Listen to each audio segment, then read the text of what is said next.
Suffice to say, I didn't think the review I'd be doing on the Puma Stewie 2 would be why professional basketball and professional tennis players were wearing them, and why they do so well on indoor and outdoor courts, but here we are. And as most of you know, the Stewie 2 is Breanna Stewart's second signature shoe with Puma, who is a professional basketball player.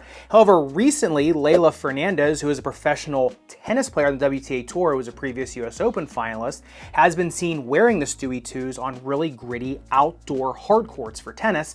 And as a lot of you tennis players know, or just basketball players that end up playing on tennis courts where a hoop is, those courts can get really gritty and chew shoes up because they have so much sand content in them, and because the professional tennis tours have been slowing down the hard courts more and more over the years. That means they're getting grittier and grittier, chewing shoes up more and more. That's why you see tennis shoes, rubber, becoming harder and harder over the years. And so, a lot of times outdoor basketball players will wear tennis shoes because they last so much longer, but you don't really see professional tennis players or high performance tennis players going with indoor basketball models because the rubber gets chewed up so much. So let's kind of see why these span the gambit of both sports, because there is a lot of features in them that's good for indoor basketball, outdoor basketball, as well as outdoor or like indoor tennis on carpet or rubber. So let's get into the uppers. And the first thing that really stood out to me about the uppers was how the tongue was sewn into them. Now, number one, it is a very high and aggressive gusset, so it is going to envelop your midfoot, but then it is also stitched really aggressively into the forefoot of the shoe. So it's like 270 degrees of that tongue is attached to the rest of the shoe, which gives a really nice glove-like fit. But the thing that is the coolest part about that is the tongue is stitched, but then the lace line goes further into the forefoot, right? It just goes right through that TPU lattice, which, as you can see on the microscope, really dense, really tight weaving there of those TPU strands. And the reason I love that configuration is because you're getting a double dose of lockdown. Number one, with a continuous upper, but then you get the reinforcing of the lace line over top of it. So, as you can see, that lace line, once it comes back up into the shoe, it is reinforced with all that Puma power tape, which is just a really flexible foxing that they can put around the uppers. It's mainly meant to make the uppers stay a little bit more flexible while also have just a little bit more side-to-side containment. Now, the thing I really liked about these is, although they are a low-top shoe, I had zero heel slippage, and someone like me is more prone to heel slippage because I have a little bit of a higher arch foot. But the one thing you got to realize about the uppers of the Stewie 2 is that they are two layers. That outer layer looks very fine, very breathable, but the inside is a bunted, very thick, padded layer. So if you look at the breathability test, they heated up 102.8 degrees, then cooled down another 53.1 degrees. I noticed that these held on to a little bit more moisture than, some more breathable shoes. Now, you also are getting a lot more containment, a lot more padding with that. So if you are playing tennis really aggressively in these and you want something that's going to lock you down really well, then yeah, this is going to do the job. And if you look at the breathability mapping of that, it really kind of tells the same story. As you can see, only a few places where you're getting a lot of egress of smoke in there. So like I said, if you're playing a 2-3 hour tennis match, just make sure you're bringing a couple changes of socks. Now, if you look at the flip side of that, really interesting, if you look at the drag guard here of the Stewie 2s, it doesn't look like anything at all. When I first looked at it, I didn't think there was a drag guard. Then you look closely and there is a little bit of a reinforcement. However, on the upper durability test on these, 10 seconds highest grit sandpaper, the burr barely starts to make an impression on the drag guard of these, makes no impression on the actual weaving of the uppers. So these are a lot stronger than they look. Plus the rubber does go up pretty high. So I would say, unless you are an extreme toe dragger on a tennis or basketball court, these are going to be a lot more durable than you think they're going to be. Now, getting into the midsole teardown, this is what I was really interested in as I was playing in them, because kind of like the MB line from Puma, the Stewie 2s do feel pretty bottom heavy. Now, number one, they do have a pretty wide and long piece of nitro foam here in the heel. It is pretty thin, but you do feel it under there. It does feel a little bit more responsive when you're kind of coming down on crash landings. It's not crazy, but you can feel it there. Number two, though, really long, bottom-loaded, strong plastic shank. That's what gives this shoe a lot of its balance, right, and how centered it does feel underfoot, which we'll talk about in the playability of both basketball and tennis. But the rest of that midsole is that pre-compressed EVA. Now, it does feel very dense, but it does feel very elastic and forgiving as well. It really does have a nice combination of both really, high density in terms of making it really feel stout underfoot, but also feel very forgiving underfoot. That's what also gives it all of its weight underfoot, because you can't get all those properties without being a little bit heavier. Now, if you look at this setup on the bounce height test, got 35 centimeters in the heel, 34.5 in the forefoot. Now, usually the forefoot gets a little bit higher than the heel in these kind of configurations. However, you can see that nitro foam just did a little bit more to that ball bearing. The thing is, like the MB line, the Stewie 2 is, to me, is not meant to be a super explosive jump height focused shoe. It's much more of a ground assault type shoe. But with how substantial the midsole foam and shank setup is, as well as the combined internal and external heel counter, if you're looking for a shoe for a lot of balance and stability, these really have you covered. For sure, the biggest elephant in the room about the Stewie 2s is their outsole tread and how they would hold up on an outdoor hard court. Now, if you look at this Instagram photo of Leylah Fernandez, you can see the whole forefoot of the shoe is just wiped clean from, you know, her footwork and that high friction footwork that she has.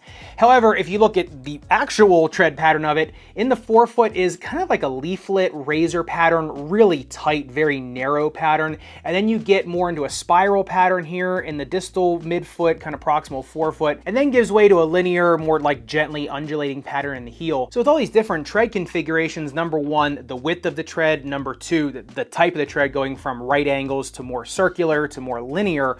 Really, if you're going side to side, off axis, or just going north to south, these are going to give you really tremendous grip. I've found with these, no matter on indoor courts, they did take about 5-10 minutes to warm up on an indoor court. However, on an outdoor court, the rubber warming was 0. And even if I was putting them on blacktop versus slick paint, they were still giving me really good grip. They feel like the Mizuno Wave and Force Tour in terms of their grip on outdoor courts.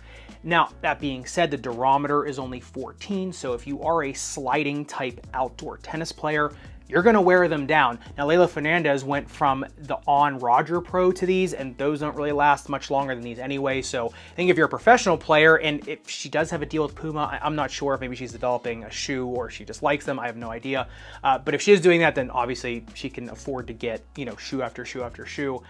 I would say if you're not a real slider on a tennis court, these are going to be really good. They're going to give you a lot of grip. If you are a real aggressive hard court slider, they're going to start to wear down pretty quick. I'm not sure if you care about that enough, but in terms of just the pure grip of these and the feel, they are very forgiving. They give really good fluid footwork. And when you want to lay down grip, when you put weight through them, they will grip really well. But similar to the bounce height test, if you look at the speed ratio of the Stewie 2s, comes in at a 2.22, which isn't terrible. It's not elite either. Like I said before, these aren't meant for a crazy launch. They're much more meant for balance, for ground assault footwork. So, I mean, if you're bringing the speed to these, they're going to give you a lot of stability. Just don't expect them to give you that crazy launch, especially because they are pretty bottom heavy. And on the outsole durability test, 10 seconds highest grit sandpaper, I mean, yeah, the burr does give it a good millimeter of damage on about a 2 millimeter tread depth.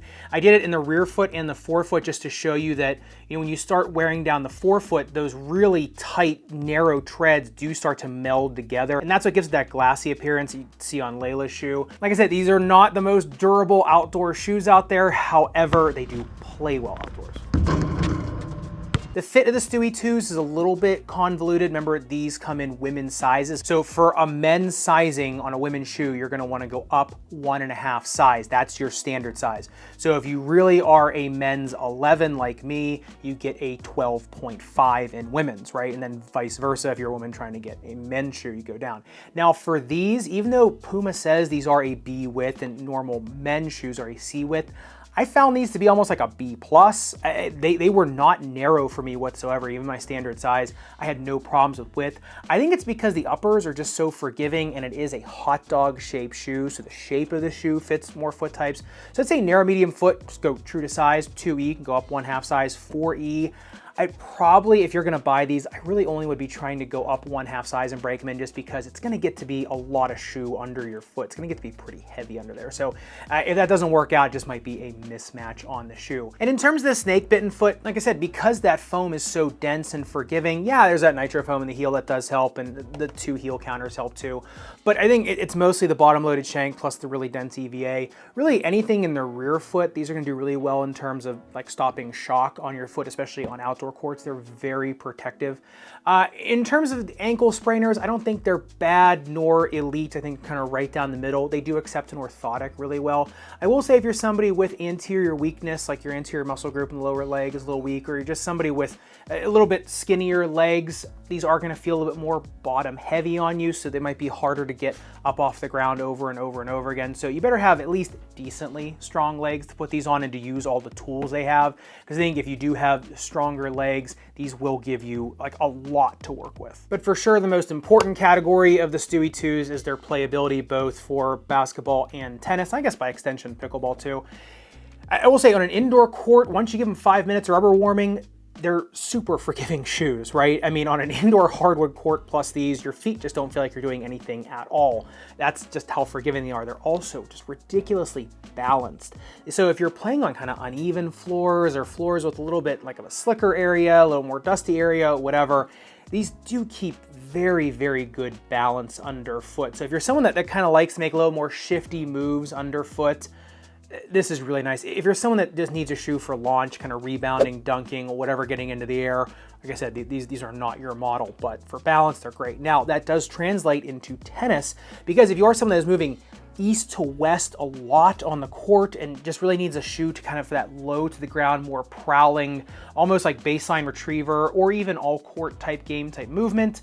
That's a lot of type words I said in that sentence. But any of those types of game styles, these are gonna fit really well. Like I said, they are so balanced underfoot and they give you that really dense feeling underfoot, like they're just not gonna buckle side to side, but you get a lot of degrees of freedom in there in the uppers of the shoe. The uppers are pretty buttery on these. So are they the best outdoor tennis shoe on the market right now? No. Are they the best basketball shoe for outdoor tennis right now? No, I think that's still the Way of Wade All City 11. But between how the outsole tread feels on an outdoor court, that really nice smooth feeling, like I said, like on the Wave and Force Tour, how protective they are on the bottom of your foot and how stable and balanced they are, I can see why someone like Leylah Fernandez, who plays very low to the ground, she does get nice deep knee bends there on the court. So I can see why someone like her is going to like it. If you're someone that likes more of a rugged tennis shoe feel underfoot, you're probably not going to like them. But I think for anybody that likes that really balanced feeling under their foot, that really sturdy, steady feeling underfoot, they're worth giving them a try, especially if you're playing tennis on carpet or more of a rubberized court or a sport court, then these are definitely a great model. If you're playing pickleball indoors and outdoors, this is a great model. Or if you're like my college team is used to play on those indoor rubberized courts, you had carpet courts as well as hard courts, then yeah, this is a good shoe to span all of those surfaces. So like I said, it kind of is really game dependent. If you're someone that really produces a ton of heat, if you're sliding all over the place like Alcaraz does constantly, or like Coco Gauff plays, then yeah, get the CG1, right? You know, get a shoe that is meant for sliding. But if you're someone that has more precise footwork, then I think these are, like I said, tremendous pickup and a really out of the box pick. And I'm really glad I kind of got to see this and try them on both court surfaces, because I do think that more basketball, tennis, and pickleball players really should be trying different brands and different models of shoes, because you could find something you really like out there that is not really specifically meant, or I should say specifically marketed toward your sport. So like I said, there's a whole world of shoes out there that is outside of your specific sport. So if you see a shoe that you think might look good for your sport, check the review out of them and just kind of see what the durability is like, what the side-to-side containment's like, you know, the properties of the sport that you want, because like most of my reviews, I usually go through the whole gambit of them. So make sure you check those out. And speaking of shoes that cross the divide between tennis and basketball, if you want to see an outdoor tennis shoe that plays outdoor basketball tremendously well, the New Balance Coco CG1, the one she just won the US Open in, make sure you click into this video up above and subscribe down below. Respect your rubber and foam. I'll see you somewhere in the Sneakerverse.